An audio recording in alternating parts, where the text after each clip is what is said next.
Do you remember Eureka's Castle? Okay, Eureka's Castle. 1989. So Nick Jr. premiered it in 1989, and it became one of the first long-running puppet shows for the network. Once again, I am bad with names. Judy Katsky created it, and R.L. Stine, years before Goosebumps, was the head writer.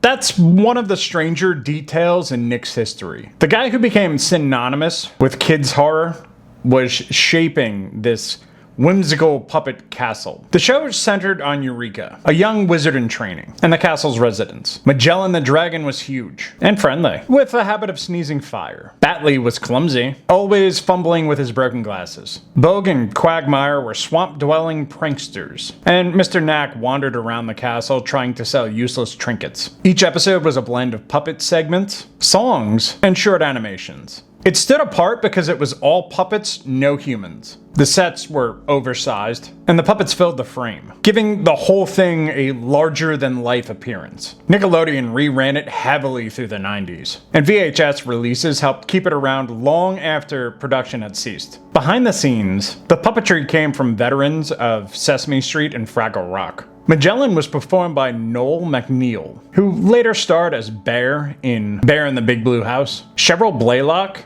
performed as Eureeka, and also voiced both of the swamp dwellers. About 90 episodes were made before it ended in the mid-90s, as Nick Jr. pivoted to new formats like Gullah Gullah Island and Blue's Clues. Reruns gave it a longer life, but eventually it slipped into the category of you know it when you hear the name nostalgia. There are moments where I will be sitting at my desk and I will just randomly be like, scary, scary, scary, scary, scary, scary, scary, scary monster.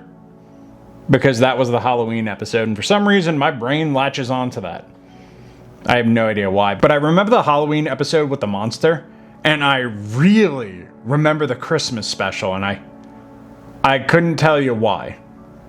But you can still watch it. It's on Paramount Plus, just in case you felt like rewatching it. Anyway, do you remember Eureka's Castle?